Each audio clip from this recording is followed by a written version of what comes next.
In the summer of 1980, a chilling event gripped the small town of Brookfield, Connecticut. 11-year-old David Glatzel was said to have been possessed by a demonic entity. David, once a cheerful and lively boy, started to exhibit strange and alarming behavior. His nights were plagued by violent terrors, and his days by chilling predictions. He spoke of a man with big black eyes, a thin face with animal features, jagged teeth, pointed ears, horns, and hooves. This beastly man, as David described him, would speak to him in a language that was neither English nor any known tongue, its voice a terrifying blend of growls, hisses, and guttural chants.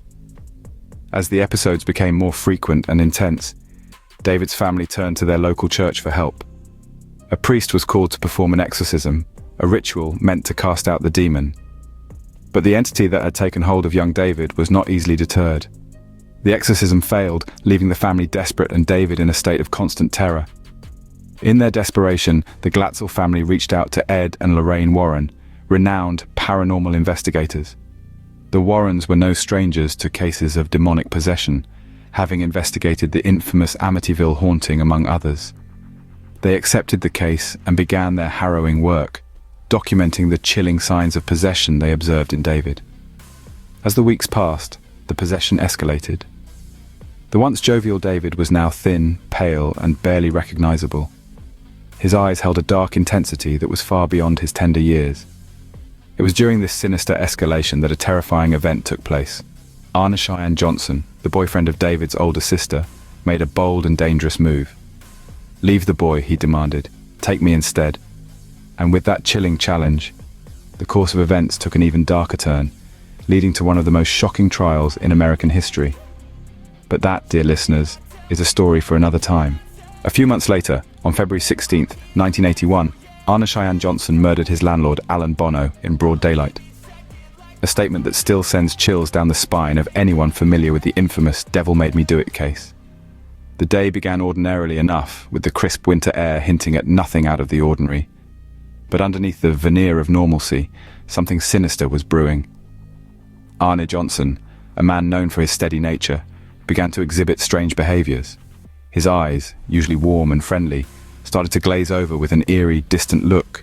His demeanor, typically calm and collected, became increasingly agitated and unpredictable. Those close to Johnson reported that he would often slip into a trance-like state, seemingly lost in a world of his own. And then there was the murder. The exact details of the incident are a chilling read. Johnson, in a fit of rage, stabbed his landlord, Alan Bono, multiple times. The brutality of the act was in stark contrast to the man that Johnson was known to be. But the most disturbing part of the whole ordeal was the claim made by Johnson's defense. They weren't arguing that Johnson was innocent, no. They were arguing something far more unsettling. They claimed that Johnson was under the influence of demonic possession at the time of the murder. Yes, you heard it right. Demonic possession. The idea that a seemingly normal man could be driven to such a heinous act by an unseen, malevolent force was enough to send shockwaves through the community. This was not just a murder. This was something far more sinister, something that challenged our understanding of reality and the limits of human nature. This was the first known murder in the 193-year history of Brookfield, and it was about to become a media sensation. The tranquil town was about to be thrust into the spotlight, forever associated with one of the most terrifying real-life paranormal cases ever recorded. The Devil Made Me Do It case had only just begun. In a shocking turn of events, Arne Johnson's defense attorney argued in court that Johnson was not guilty because he was possessed by a demon at the time of the murder. This was a claim that had never been heard before in the American judicial system, and it sent shockwaves through the courtroom. The defense attorney, backed by the testimonies of renowned paranormal investigators Ed and Lorraine Warren, argued that Johnson himself was a victim of a malevolent entity that had used him as a tool for its own sinister purpose. The case naturally became a media sensation. The sensationalistic headline, "The Devil Made Me Do It," was splashed across tabloids nationwide, and the trial was followed with bated breath by a public simultaneously horrified and fascinated. The courtroom teemed with reporters, their pens poised over notepads, ready to capture every chilling detail of the defense's argument. Ed and Lorraine Warren played a pivotal role in supporting this defense. They stood as staunch advocates for Johnson, detailing their experiences with the Glatzel family and the subsequent exorcisms they performed. They asserted that the demon which had previously possessed young David Glatzel had transferred to Johnson during one of these rites, thus providing a plausible explanation for Johnson's violent act. However, the prosecution was not swayed.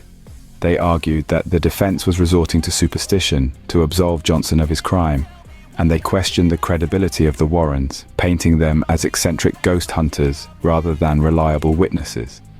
The court was left with a difficult decision, one that would inevitably make history: to accept or reject a defense based on demonic possession. The verdict, when it came, was clear. Despite the compelling arguments, the jury found Johnson guilty of first-degree manslaughter. But the trial was far from a simple open and shut case.